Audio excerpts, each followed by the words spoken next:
Hey everybody out there, this is Ryan from Nostalgic Nick-Nacks, my perler beading retro gaming YouTube channel. Thank you for being here. So hopefully you caught part 1 of my chat with TopTierBeads with Jaz and Scott, and you are very interested in watching part 2. Well, here it is. Today I'm going to show you the last half of our conversation. It was a really great conversation. We talked about color charts. We talked about how they got into the beading business. And we finish off with some funny stories. So I know you're going to love it. I really enjoyed my time with Scott and Jaz. And Scott and Jaz, I know you're watching. Thank you again for sitting down with me and having such an epic beading conversation. All right, everybody. Without further ado, let's go ahead and get into part 2 of the interview, and then stick around at the end and I'll have some final thoughts to share with all of you. Okay, so social media. So social media is very important in today's world and has been over the past 10 years or so. Really big thing, becoming even more so. You guys have a huge presence on Facebook, on Discord. Why do you think it's important to use social media and build communities in these online communities? Does it help your business? Why do you think it's important? Well, definitely it is really important to us. Community is actually a big part of our lives, not just with TopTierBeads. Actually, something a lot of people don't know about us is that we live in a really, really tight-knit community here in Tallahassee, Florida, which actually we credit a lot of our aspirations and our success to. A lot of entrepreneurs here. And so I've seen it. I've seen it. I live it every day. And of course, that translates to our business as well. I'm really passionate about building community, and it's everything to us. So luckily, social media has given us a way to connect directly with our customers and to foster a really supportive space where artists can share ideas and seek advice and celebrate each other's work, especially on the Discord, which I think has been key. Yeah. Just having this this community of people who can easily message each other in real time and just casually. You know, you don't have to curate it and say like, oh, good enough for a post. Yeah. Or, you know, just go it on the Discord and just let people just talk to you and validate you. It's nice, and it's such a joy for me. I'm so proud of what we've been able to build with the Discord and of course our other social media channels, and just providing this space for people, you know, supporting people in helping themselves find happiness and also practice self-care through their art is really fulfilling. Grateful for that opportunity. Yeah.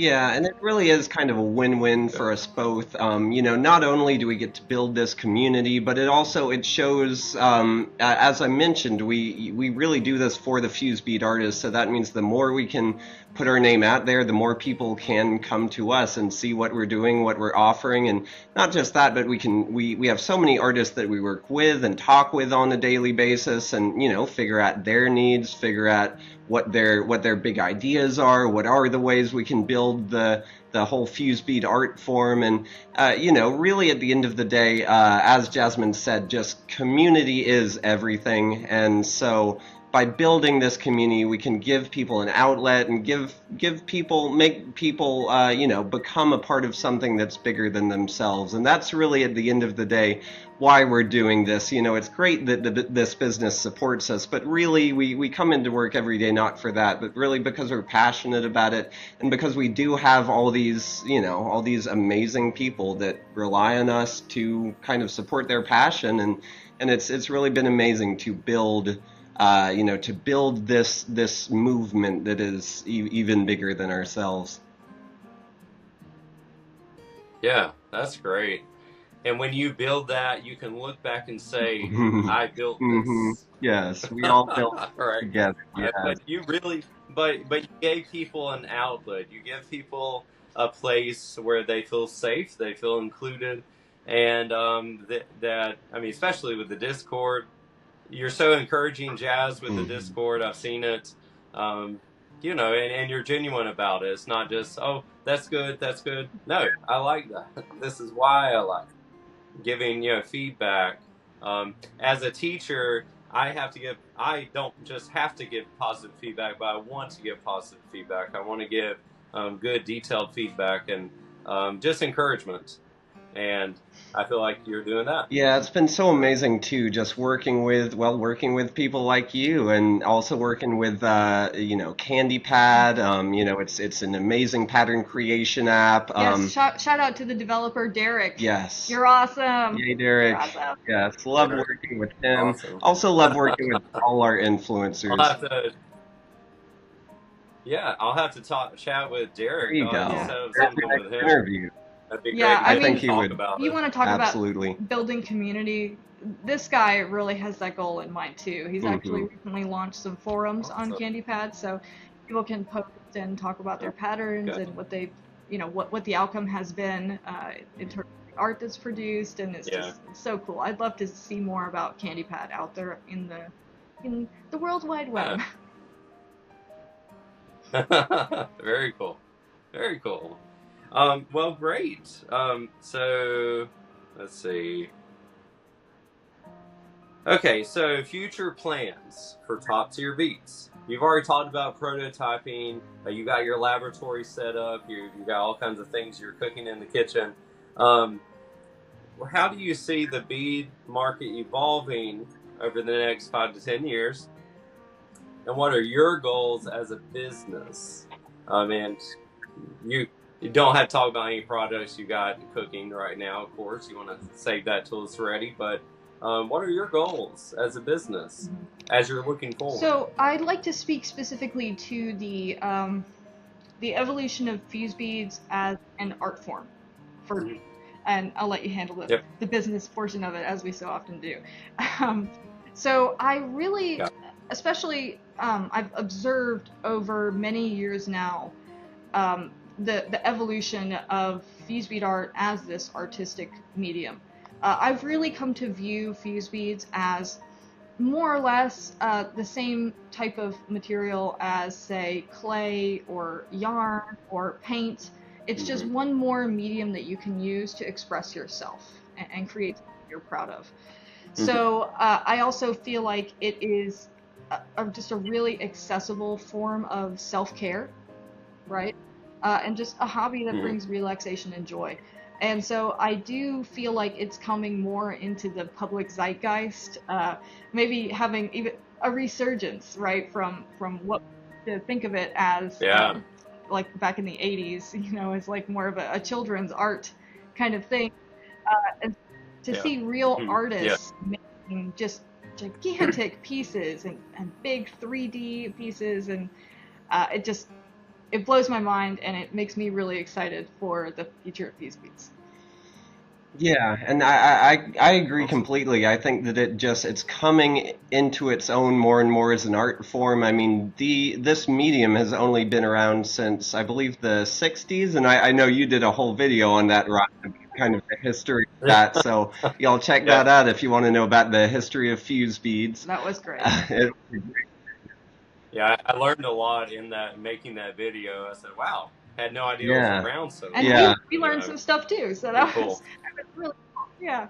Yeah, and it's, around so long, but at the same time, compared to, things like yarn and like clay and, like other, several other art forms, it's still relatively young. And I think we're seeing it kind of mature as an art form. A lot of kids that grew up with using it just to make little things are now growing up and really, pursuing it, continuing to pursue it over years. And it really has been great just seeing a lot of our customers. I mean, a lot of our customers have been really buying from us from the start, and, just every few months they'll be back, place a big order. And it's great to just see folks just making this a part of their lives, just like knitting or like any other art form, and I think we'll continue to see that grow, continue to see all these different ways you can use fuse beading grow, as Jasmine said, doing the 3D things, the costumes, the mixing it with other art forms, all the stuff you can do with candy and with jewelry, and there's really, I mean, it's like any other art form where it's only limited by your imagination, really, and so it can be as big as you want it to be. Scott, did you want to talk more about our long-term goals? I'd love to hear you answer. Sure. Yeah. Long-term goals. Give us your checklist. What are you doing? So really, a lot of it is just doing, kind of what we're doing right now, but even better, just, really our mantra is that we're constantly improving. So even though I can say pretty unequivocally right now, we are really the best in terms of speed and quality and accuracy and all of those things, but we're still, even being at the top, we're never not trying to improve. We're always trying to be quicker and more accurate. And, as well, just our mission from the start has been to make the bead shopping experience as easy as possible. So that really means expanding into just making our website more easy to use. One integration we've done with CandyPad is that you can actually create your own pattern on CandyPad, and then you can press a little button and it'll just create a whole shopping cart, and you can just basically click to buy right from TopTierBeads. So just doing things like that, just making restocking as easy as possible, because at the end of the day, it's not the buying of the beads is not the fun part, but we want to make it as fun as possible so that you can just focus on beading, because that's really what we're here for, is that. And so we want to make that as easy as possible. And as you said, just constantly trying to improve the art form, new products, talking with customers about what they want and what what new accessories they can have, what new kind of software integrations and that type of thing. Really, we want to just expand this art form as far as it can go. That's awesome.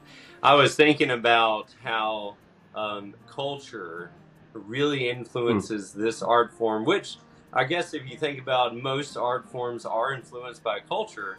But it's interesting how pixel art is, a huge part of culture now, and you can do that with fuse beading. So you can make anything out of pixel art. So and I think it's an interesting art form because it's a different way of making pixel art. And if you are not really great at making pixel art, perler beading is a little bit easier, and that's what I've found. So just a little bit of something extra to add. Yeah, to it's definitely one of those art forms that it's the barrier of entry is way down here, and so it is great that really anyone can get into it. But as Jasmine has explained and attested to me, I mean, like when you are ironing these huge 4 foot by 5 foot pieces, and I mean I've heard the horror stories of trying to get it, whether you're using the tape method or whether you're trying to do it on boards, or I mean, no matter what, when you get a piece to a certain size, there's certainly that part has a lot of skill involved when you get the big pieces. It's like anything else where the barrier of entry is low, but you can take it as far as you want, and it can really become something huge. Yeah, and what's really great is also, I guess this is a side topic, but creating pixel art. I did a video where you create pixel art and then you turn it into a bead pattern, or you turn it into a perler bead project. So it's amazing what you can do with it. And I guess my answer to that question, where is the beading business going? Where is the beading industry going? I see it kind of staying the same, because I mean, it's, of course, people are always innovating, but as far as you sitting down, putting the beads on the board, those beads aren't changing too much. So I think that's good that there's some stability in this and in this art form, just as much as paint and paint brushes. Those haven't changed for a long time. Of course, you have specialized things that you can buy, but the main process is the same. The sculptor buying clay, that clay is going to be mostly the same as it was 100 years ago. So I think that's really cool. That's an art form that I is agree, sticking and around. I think that's another thing that we've really enjoyed about the whole process is just creating this, like you said, a long-lasting company. I think part of the inspiration for Top Tier Beads is it Baker's Kids Craft was another company that sold art cal beads, sold perler beads, and Yeah, actually, I would you love worked to. there. I'd love to speak to that. Actually, yeah, that's a great point. Thank you for bringing that up. Yeah. Yeah, back when I first discovered these beads in the late 2010s, there was a website out there called Baker's Kids Craft, and they did something that I had never seen before that revolutionized it for me, actually, where they sold perler beads and art cal beads on the same website. What? I know, What? I know. And they even Forbidden. had nabby and hama beads too. And so I was like, I Yeah. love this. I love this so much. And so that's where I was getting all my beads from until, you know, it. This is a really hard thing to do, and you can tell because they started being out of stock on colors. Some would be discontinued, and that was actually really, really sad for me to see that business not continue to succeed. And it was definitely an inspiration for Top Tier Beads. Yeah, and that's where I was getting with that is that and there have been others who have done it. I think it was Beader Geek that for a while sold art cal beads and perler beads, and a lot of people loved shopping with him. But it is, as you heard from my questions, my answers earlier, it is a monumental task for a company of this size and for a niche that is getting bigger, but it's still a smaller niche. And so to have this amount of products and this amount of colors and to always be in stock of everything, it really does take not just the kind of initial mental and time effort of just setting up the systems to do all of this, but also a lot of financial investment to get all of the different colors and all of that inventory so you don't go out of stock. It's really been a huge feat. But where I was getting at is that it's just nice that we, you can trust that we're going to be around. We've already been around, I think, twice as long as, some of those other companies I was talking about, and we are sticking around. So, it'll be great to have these customers that have been shopping with us since day one. Just know that we're not going anywhere, and we keep on keeping on getting bigger. Awesome, yeah. And did you hear that, everybody? They are sticking around. That's They're not right. going anywhere. And As I'm long as we thankful for have that. y'all. Yes. I really am. Yeah, Yes, we need the beaters. Yes. Cool. Well, I guess we get to the fun part, the last questions I have. So, what is the biggest order that you guys have experienced ever, or in the past year? Or the biggest order, if you think I about can it? take this one. So it was actually this was an order from actually someone who was I think it was a foreign diplomat. So we had to actually pack this up and send it internationally. But he's a really big we actually had to research and be like, is this guy for real? But he purchased 5 of every single top tier color and had, I think it was 13 or 14 different huge boxes that we had to ship, and we had to pack them all up special for the diplomatic package and all those type things. And it really was it was a lot of our day. That day was spent just packing up that order and everything. And it was a lot of fun working with him and just seeing. I'm curious what he ended up doing with all those beads. We'll have to check in with him sometime. Wow, that's amazing. I was not expecting that. And we were not expecting that sale either. When it came through, we were like, oh my God, we really Is hit this it big. real? So if you want to put big smiles on our faces, then place orders like that, you guys. Yeah, I remember. It's funny growing as a business, because I think back to our first, our early days and getting an order of about 100 bags. It was like, whoa. But nowadays it's like, oh, okay. We'll get probably. We have orders over 100 bags at least once or twice a week, I'd say. So it's not even that uncommon now to get orders of that size. And I mean, regardless, every day we're just sending out so many different. I mean, I think our average order is probably 20 or 30 bags, but we're just packing up so many of those a day that even when we do get the huge orders, it's just, just another thing we stick through our process. Yeah. And I would love to go off a little bit off topic here. I don't know, but this might be interesting for you to include in your video. Sure. Just talk a little bit about actually our actual early history. Not just the philosophy behind it, but what we actually did starting this business. I think you're gonna find this really funny. So when Scott approached me, and this was a real conversation we had. Like, we sat down. He's like, "Can I talk to you about something I've been thinking about?" I was like, "Yeah, let me have it. Let me hear it." And he said, "Well, I'm selling all these products on Amazon for the company that he was working for at the time, and I think I want to do this myself. I know I want to do this for myself. I want to start my own business selling things online." And I was like, "Oh my God, great idea. I love that." And I mean, I'm literally like in the middle of several commissions at that point. And so he turns to me and he's like, "So what do you think? What should we sell?" And I said, "Oh, fuse beads." Yeah. Mm-hmm. And he's like, "Oh, that's an interesting answer. A really difficult thing to do, as we've talked about already in this interview."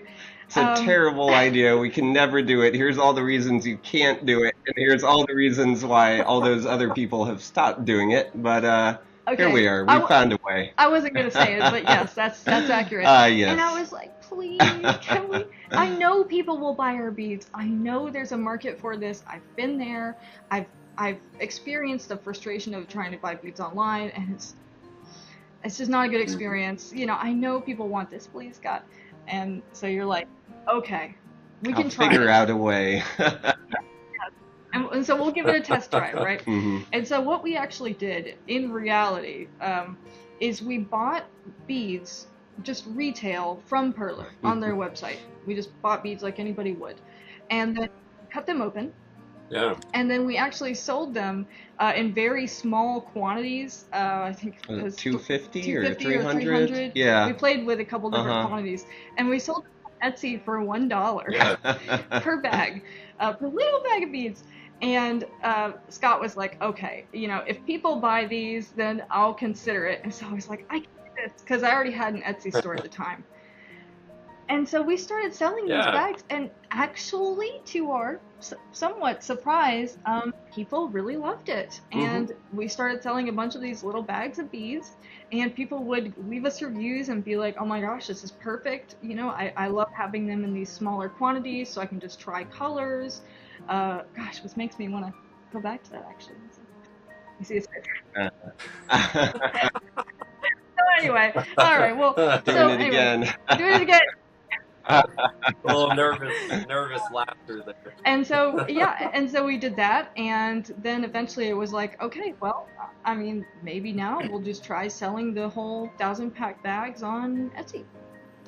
And so we did. And we were selling them on there too. And so over time, it's like, all right, well, we have all these bags of beads just in a big tub at the time. And I would just kind of dig through them to get the colors. Yeah. And this is small business. This is really how it's okay. And so we started to have to, like, we would suddenly have, 30 quantities of perler dark blue, and like 50 perler white, and we had to start organizing them. And so over time, we just started developing these systems, just putting them in bins and organizing them properly. And it was very organic, the way that this business grew. Yeah, that's awesome. Very good, very good. Thank you for adding that. Sometimes I think we're so on the ground with it that it's easy for us to forget these little things that may be interesting for people to know about us that we don't really talk about very much. A couple more questions here, and then we'll finish out the video. If you were stranded on a deserted island you had all of your beading materials, you had your boards, you had your iron that worked magically without a cord, which would actually be a great invention, a battery-powered heat press iron. I'm sure there's something out there, but I haven't found it yet. But you're stuck on this island, you got all your materials, and you can only choose 5 colors. What 5 colors This is definitely a question choose? for Jeff. And it's a great one. Okay, first, answering your question with a question. So are black, white, red, yellow, gray, and brown already included? Sure. Okay. Okay. In that case, I'm definitely going to say, first, I would choose electric blue. This is such an awesome color. It's actually, I don't even use perler blues anymore. I use these. I use pool blue and electric blue, but I'll pick this one for my blue. And I would definitely say goldenrod. This is such a great color. It's perfect for going between yellow and orange, and I find it to be essential, really, when you're doing any kind of yellow shading. Yeah, good choice. So after that, red wine. Oh. It's not just a very wonderful, good feeling name, but also it's one of the, I mean, it is the only dark red, really, other than a chocolate. Chocolate's kind of a nice dark red. But without this, you can't really make anything red. You can't do it just with Perler's palette. As great as it is, it's essential. I remember the first time I got this color. God, I'm forever changed. So I know that sounds dramatic, but I really am just I'm obsessed with these things. Yeah. And so royal purple also is excellent. You know, just to strike one more comparison, Perler's purple is kind of unsaturated, and it's not a true purple. And I think the colors aren't quite good enough to express how awesome this color is, but it is a true purple, and it's a true medium shade of purple. And I really find this one essential also for doing purple shade. And lastly, Cloverfield. So this is awesome green, really awesome. Similar to what I was talking about with the purples, and also this applies to the blues too, like light blue and pastel blue, in terms of like bright green. Yeah. It's not really green, right? It's not very saturated, but this Cloverfield is so saturated, and it's a real true green. And so it's essential, like, for making Hulk, especially when you make the Hulk. Like yeah, I can see that. I actually see that pretty often, people trying to make the Hulk with bright green and a Perler bright green. And I'm just like, no, you need some Cloverfield in there. So yeah, and the Kiwi lime would be a little bit too bright, I think. Or you really do need something a little bit darker than that. Yeah. Very cool. There are so many more I would change, though. Oh Only 5. Oh, can I just quickly run through the other? But it has been fascinating for me, just all the color theory that's involved in this art form, because it really man, what we, and I guess that's another thing, the links we have gone to try and make our website as pinpoint accurate as possible. But as Jasmine was saying, like on here, it's like you know, it's hard to express a color through a monitor because it has, you know, different lighting conditions, and you know, every color is slightly different based on your monitor and your contrast and what light it is when you're looking at the color, whether it's a warm light or a cool light. And you know, it really has been, I mean, I got totally obsessed with creating our you know, a big I played a big role in making the color chart that we have, and setting all the RGB values and everything. And it has been a fun rabbit hole for me to go down to, you know, to create all of those color charts. And I think, you know, I guess we didn't even mention this in our long-term plan, but that's also one thing we're always working on, is not just making more colors, but making the way we show off our colors more accurate and making it easier to know, like, what, if I want a slightly brighter green than this, or a slightly, is this color matte or is it shiny? And there are so many little tiny things that, I mean, it'll never be perfect, but gosh, do we keep on trying to improve the way that we can communicate these colors, in that online experience, and just help people find colors that work with others, and just, and also coming out with new colors. That's another thing that we're, always kind of striving for. Yeah, that's awesome. And Oh, go ahead. Just to speak a little more about this, because I could never, if somebody let me just go forever, I would. So just a few more minutes. You've got about 5 more hours. Okay, that's not enough time. We're gonna have to really start over part 2. But another reason why color is so important to me specifically is I have felt that feeling, like I was talking about with red wine, where having the right color makes a huge impact on how much fun you're having with it and how good you feel about the end product. I'm the kind of person where there have been so many times, so many hours spent where I would be making a piece and then I'm looking at my colors and I'm like, this, before I had all the colors, which I recommend getting them all. It's really cool. Yeah. They have a discounted bundle on our website, TopTierBeads.com, if you want to make. But regardless, back when I was, the thing where you buy one color at a time, I'd have to substitute colors that I just didn't really like in that piece, and so and you know that color is not working. You know pretty much immediately it's not working. It's not a good feeling, like in your gut. And then I'm the kind of person that I'm like, okay, well, I'm not happy with it. I'm just gonna take all that out. I'm just gonna undo it, and then I'm gonna put in a different color, and then maybe I don't like that color either. I'm gonna take that color back out, put another color in. That's not good. Let me buy some more beads online, and then I'll table this for now. So I feel that, and that's why it's so important to me to offer all the colors and to have them on there every time, because you can't. There's no substitute. That's one way it's different from paint, is you can't mix the colors. So you either have it or you don't. Yep.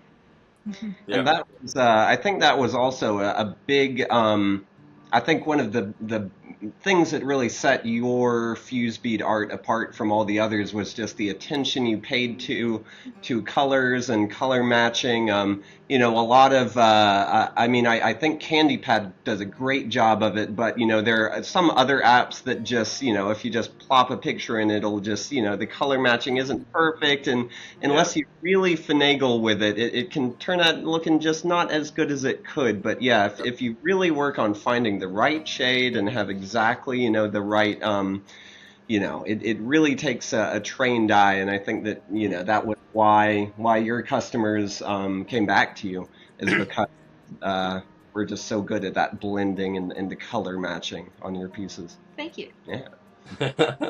Yeah, and when it blends together, it looks really nice. It looks like a painting. It looks like something that you got the exact gradients correct. You got those shades correct. I can't tell you how many times I've done that as well. I've put down a color and said this isn't working. And especially when you have video game characters that you know and love, and you know they have that color, they have that color, and you cannot get that color right, you're gonna see it. But yeah, that's great. Color matters.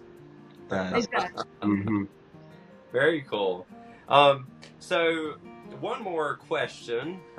You've already shared a couple of stories, but as far as anything that's related to customers or friends, what is the funniest story that somebody has shared with you about beading, or something around beading, or something that you'd like to share with the audience? A funny story. Yeah. Even with your business, whatever you would like to talk about. I guess we have shared a couple funny stories, so I'll share one that's this actually, it's not funny in the typical sense, but it means a lot to me, and I would like to share this with everybody. So I don't think really anybody knows this. This is pretty rare for us to talk about, but actually Scott and I met because of Fuse Beads, which is like, expand. how? Like how? And so I'm from Georgia originally, and so I was living there. I got an Etsy order from someone in a city called Tallahassee, which was about an hour away from where I was. And I got that order, and I was like, huh, they're so close. Shipping's really expensive. And I'm like, maybe I'll just come drop it off for you. And it was for context, it was a Donkey Kong sprite from Donkey Kong. That's awesome. That you had bought for your brother's birthday. Yeah, for his birthday. Very cool. Yeah, I got express shipping. And so I took it to him, and we hit it off. And I mean, that's led to where we are today. So that's pretty cool that we get to make a living working with this really powerful little bead that brought us together. 6 years ago. Here we are 6 years later. Wow, congratulations. Thank you. Awesome. Very cool. Yeah, that's great. You know, a beading business founded together is a beading business that is going to last. Very cool. Well, anything else you'd like to add? This has been a fantastic conversation. I know that my audience is going to love it, and you guys, when I upload it, feel free to share it. Share it wherever you want to share it. Definitely. So, anything else you want to add before we stop here? Or I'll say, you know, definitely, I just want to thank you and thank all of our customers, because, you know, y'all are really what makes it all happen. I mean, it's so cool to work with this community. We have so many great people doing this art form, and you know, I've worked in a lot of different businesses and a lot of different niches, but I've never seen quite as cool a group of folk as the folk who get involved in bead art. And it really is just some great people, and you know, we can't thank y'all enough. I mean, especially the people that were there when we were just selling those little 300 count baggies of beads. I mean, just putting your trust in us as we were young and trying to get our feet under us. You know, every step has been supporting our small business, and you know, we are still and will really be, probably for the foreseeable future, just another small business that we're just, you know, just trying to make a livelihood, but really at the end of the day, just trying to, you know, build this passion that we have, and it really is because of y'all. So we can't thank you enough for shopping with us, and just for talking with us, and just being a part of the community, and thank you, Ryan, for really just building, you know, helping to build this community too, having a really cool YouTube channel, and you know, just keep doing what you're doing. Thank you so much. Thank you. Yeah. And just to add on to that, you know, I just want you to know I'm being very genuine right now, and I'm really speaking to you, Ryan, and to our viewers as people. I want you to remember that we are just 5 people. We're just 5 people. We work in the warehouse on our property, and we're not millionaires. What? Every single order that you make, it affects us a lot. I mean, we're sitting there and we see an order pop up on our phones, and we're like, yes, we got another one. Yes! I mean, it's an amazing feeling. And the thing is, we are not trying to amass wealth at the expense of any of our customers or our employees. Yep. I mean, this is our passion, and all we want is to be able to support ourselves and support our business, and just keep getting all your beads. And I just want to say, you know, we get a lot of customers who are like, oh, when are you going to run another sale? You know, I can't quite afford it. And I feel for those people. And I just want to say, we may not always be able to offer the rock bottom cutthroat prices that the bigger brands do. Yeah. What we do offer is genuine care and passion. We're 5 humans, and we care about every artist, every project, every customer. And when you choose to support us, your money goes directly to real people who are working hard to bring you the best quality and service of any beadsness out there. So not just us, but support the people in your life who pour everything they have into what you do, into what they do, because it truly makes a difference. And we're really grateful to each and every one of you for shopping with us and supporting us. Thank you. Thank you. Awesome. Awesome. Such a genuine response. I can see it. You're not faking this. This is great. I love your business. I love what you guys are doing. I love that you were willing to sit down and talk with me about your business, and just I'm sure so many out there had great questions that they wanted to ask. So hopefully you were able to answer a lot of them. And I think I'd love to do this again. I'd love to sit down and talk with you guys in the future. I'd love to talk with your coworkers, your employees, and just keep having conversations about beads and sitting by the campfire talking about beads. Maybe we'll strum a little ukulele next time, right? That's right. That's right. Yeah. You guys are ukulele players. Yes, we are. We are. Top tier bead song. Taught by our sweet little neighbors, and you know we do sit around campfires actually and sing little folk songs, but that's neither here nor there. Yeah, but before we close out, I do want to thank you, Ryan, for giving us this opportunity to speak to you and your fans and our fans. And also for improving and enriching the fuse bead community. You know, your YouTube videos really do help people discover this awesome art form, and helps them have even more joy using fuse beads. And I think that's a really powerful and noble thing to do. So thank you for sharing your knowledge with people, teaching them as you're but in such an entertaining and relatable way. Well, thank you. We're so happy to be working with you. Thank you. Thank you. Yeah. I enjoy being encouraging and positive to people, and it's great working with you guys and just talking with you, having a nice, relaxed conversation about what you do and why you love what you do. And it makes a difference that people can see you. They can see who you are. You're not just this website. So it makes a difference. But yeah, thank you so much. And I know that we continue doing what we're doing. It's going to change things and keep improving things for the better. Positivity breeds positivity. And I can see you guys are loving what you do. So thank you again so much. And if anybody out there wants to know more about TopTierBeads, ask them. Can they ask you questions on Discord? Yes, join our Discord. Yeah, I'll start a thread. Actually, when this video comes out, I'll post the link and I'll start a thread, and then people can go on and ask more questions if they want, and then we can answer them in a part 2 if you want to. Sure. But you know, however we can do it, because I'm more than happy to answer people's questions, and it's fun for me. So. Very cool. Right back at you too. Make sure you like and subscribe to Nostalgic Nick-Nacks right down there. Thank you.